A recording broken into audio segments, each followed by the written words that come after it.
Suppose the farmer produces the output weights by employing farm inputs such as land, oxen, fertilizer, seed, and labor.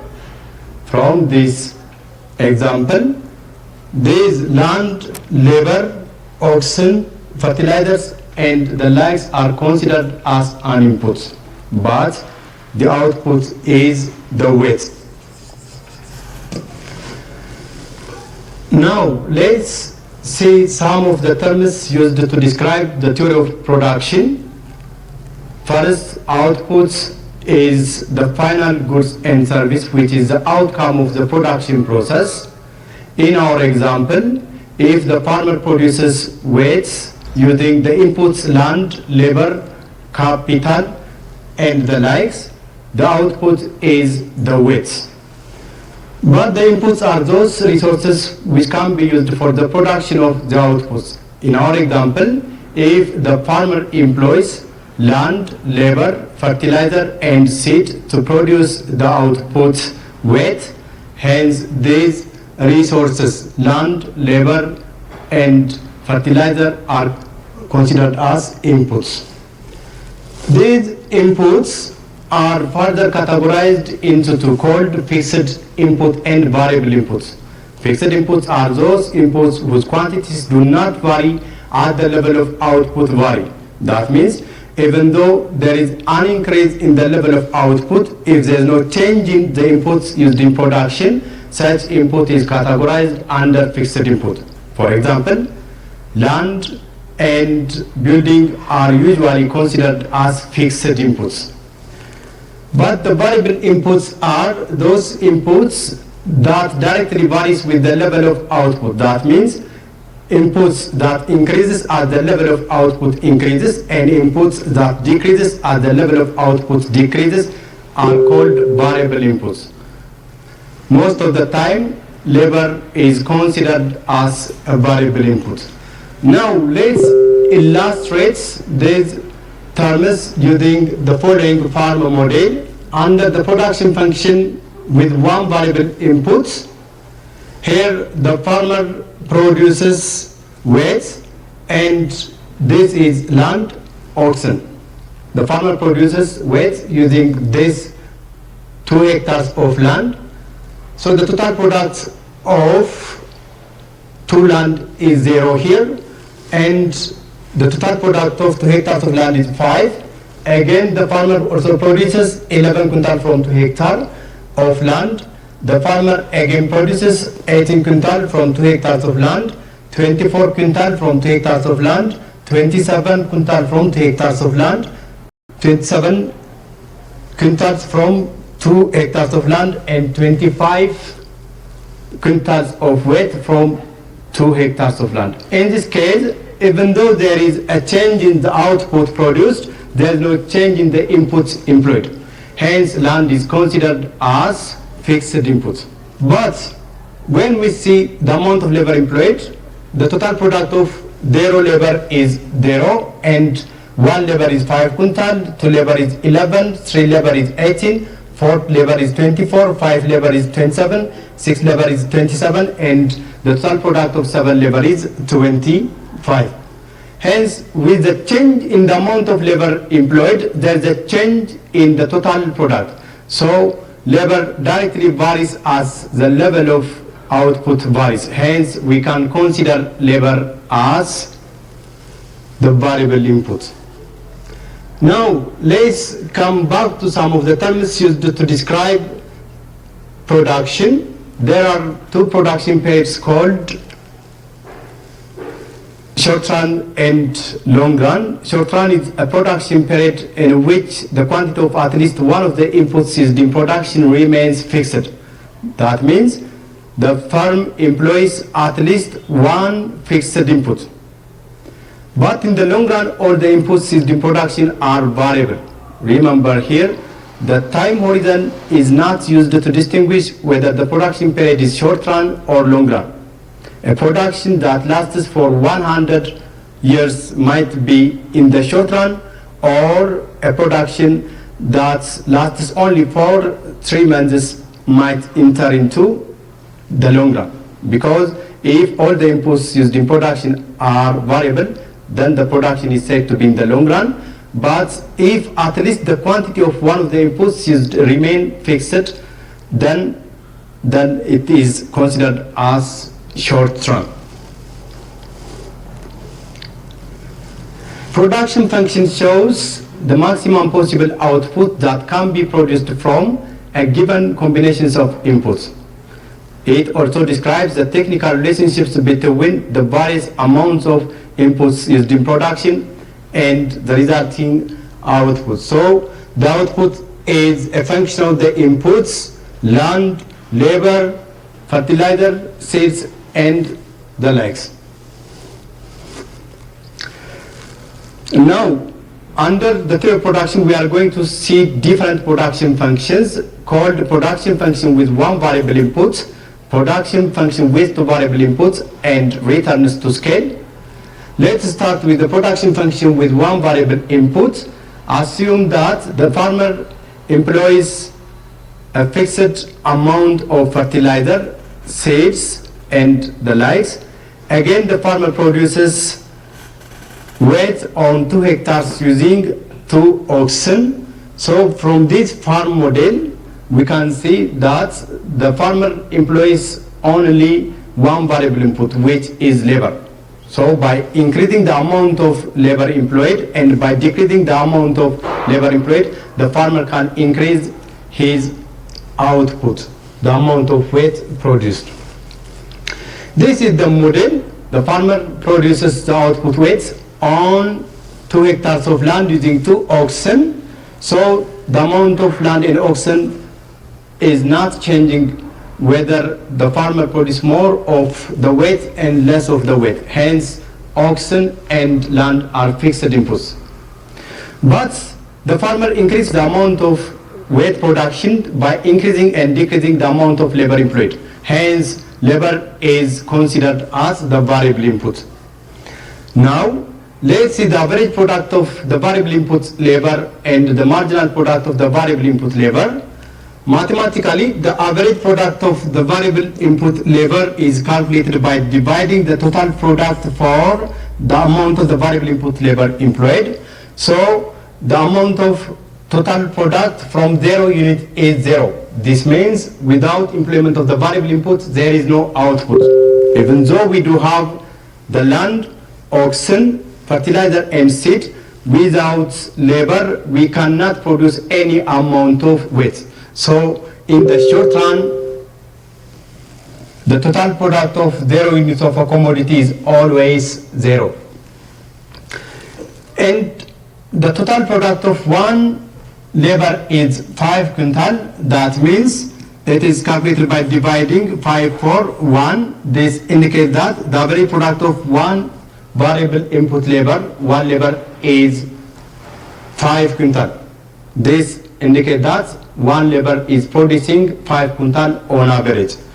When we see the second one, the average product of 2 labor is 11 quintal. That means it is calculated by dividing 11 for 2, and then it will give us 5.5, and this tells us if the farmer produces 11 quintal, then one farmer is producing 5.5 quintal on average. Similarly, if 3 laborers produce 18 quintal, then the average product of one labor is 6, and if 4 labor produces 24 quintal, then one labor produces 6 quintal on average, and if 5 laborers produce 27 quintal, then one labor produces 5.4 quintal on average, and if 6 labor produces 27 quintal, then one labor produces 4.5 quintal on average, and finally, if 7 labor produces 25 quintal, then one labor produces 3.58 quintal on average. This is the way of calculating the average product of the variable input labor. Now, let's see the marginal product. Marginal product is the additional output produced from additional employment of the variable input labor. Mathematically, the marginal product of the variable input labor is calculated by dividing the change in the total product divided by the change in the variable input labor. For example, if 0 labor produces 0 quintal, and if we get 5 quintal from 1 labor, then the additional output produced from additional implement of the variable input labor is 5. Mathematically, the marginal product is calculated by dividing change in TP, which is TP final minus TP initial, divided by the variable input labor final minus the variable input labor initial, which is change in labor. So let's take this 0 as labor initial and this 1 as labor final. Let's take this 0 as TP initial and this 5 as TP final, and then when we substitute this information on this formula, then the value of TP final is 5 minus TP initial is 0, divided by the value of labor final is 1 minus labor initial is 0. This is 5 over 1, which is 5. So this indicates that as we increase the implement of the variable input labor from 0 to 1, if the total product increase from 0 to 5, then the additional output produced from additional implement of the variable input labor is 5. Similarly, if 1 labor produces 5 quintal of weight and 2 labor produces 11 quintal of weight, then the additional output that we got from additional implement of the variable input labor is 6 quintal. Mathematically, it is calculated by dividing 11 minus 5 for 2 minus 1, and this will give you 6. Again, if 2 labor produces 11 quintal and 3 labor produces 18 quintal, the additional output produced from 1 variable input labor is 7 quintal. And again, if 3 labors produce 18 quintal and 4 labor produces 24 quintal, then the additional output produced from the additional implement of the variable input labor is 6 quintal. That is mathematically calculated by dividing 24 minus 18 for 4 minus 3, which is 6 quintal. Again, if 4 labor produces 24 quintal and 5 labor produces 27 quintal, the additional output produced from additional implement of the variable input labor is 3 quintal. Mathematically, it is calculated by dividing 27 minus 24 for 5 minus 4.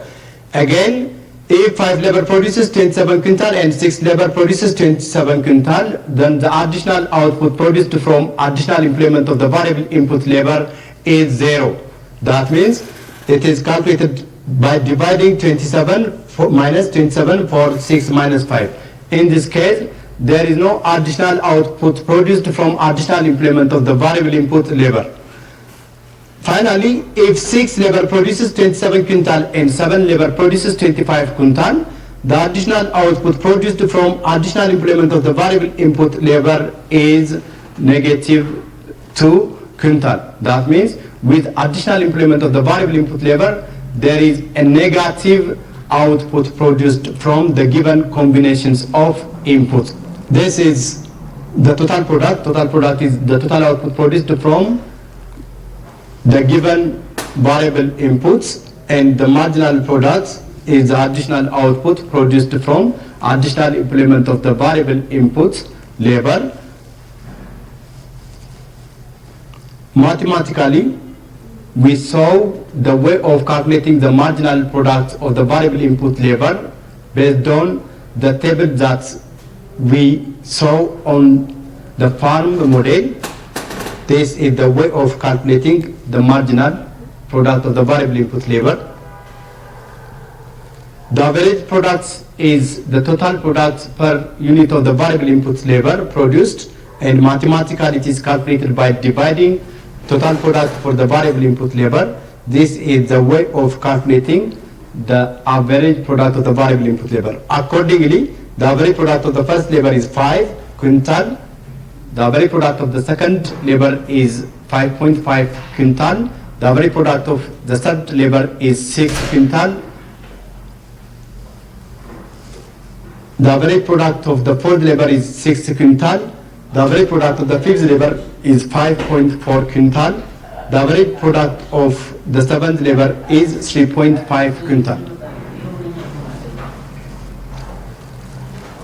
Now let's see the graphical representation of production. This is the total product. While you are going to plot the total product curve, just represent all the values of total product in the y-axis and all the values of the variable input labor in the x. And this is total product curve, which is N-shaped curve. Again, in order to plot the average product of the variable input labor, just represent all the values of average products in the y-axis and all the values of the variable input labor in the x. Similarly, in order to plot the marginal product of the variable input labor, just represent all the values of marginal products in the y and all the values of the variable input labor in the x.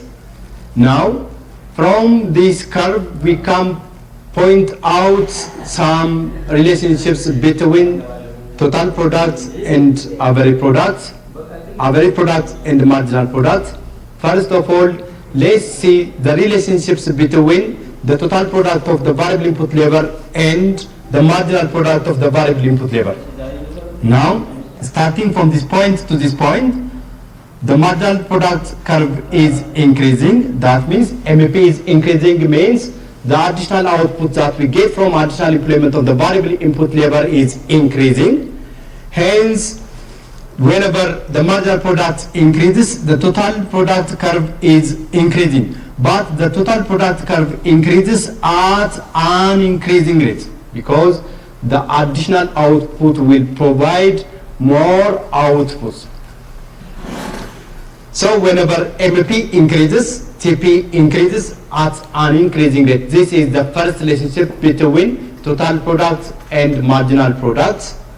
Starting from this point to this point, the marginal product of the variable input labor is declining, but it is positive.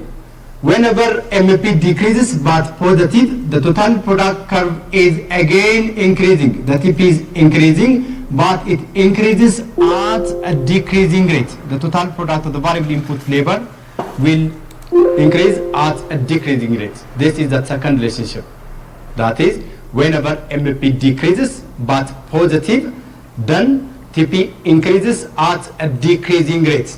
At this point, the total product curve reaches at its maximum, and whenever TP reaches at its maximum, MEP is 0.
Whenever MEP is above AP, then AP increases. This is the first relationship between AP and MEP. Whenever MEP is above AP, AP increases.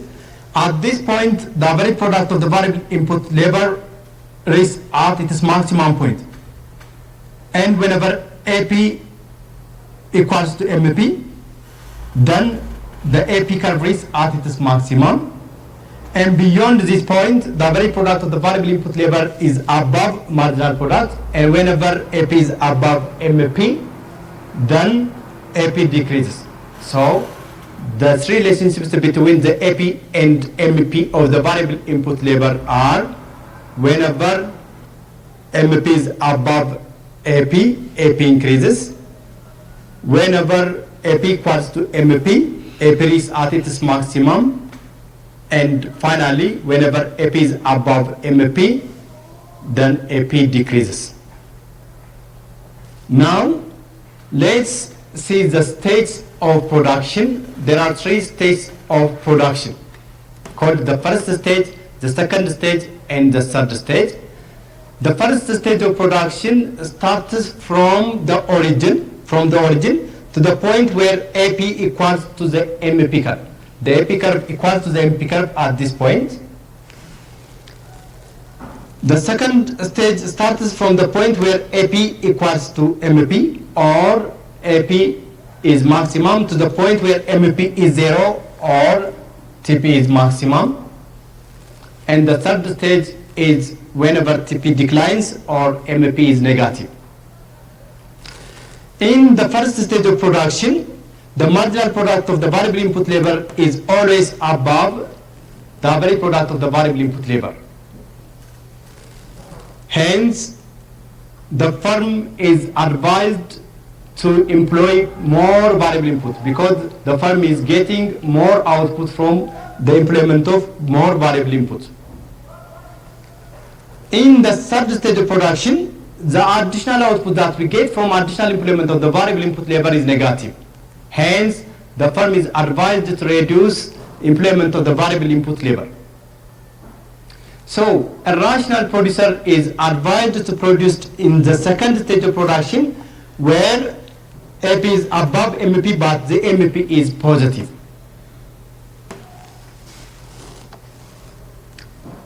This is about the relationships between TP and MP curves. This is the relationship between the AP and MP curves. And I told you the stages of production. The first stage starts from the origin to the point where AP is equal to MP to the point where AP is maximum. And in the first stage of production, MP is always above AP. The second stage starts from the point where AP equals to MP to the point where MP is equal to 0 or TP is maximum. This is a stage where a rational producer is advised to produce.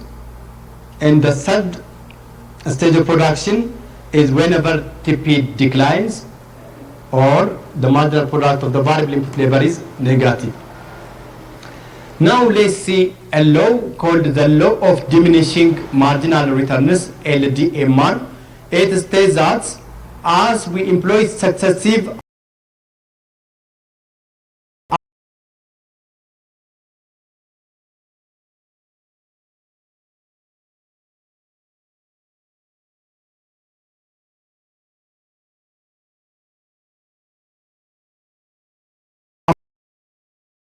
input labor will always decline, but the law starts to operate after the MP curve is at its maximum. For example, if we have 2 hectares of land, producing weight on 2 hectares of land by 1 labor is good. If we employ another labor, it is very good. But if we employ 10,000 laborers on 2 hectares of land, then the additional output that we get from additional employment of the variable input labor will always decline.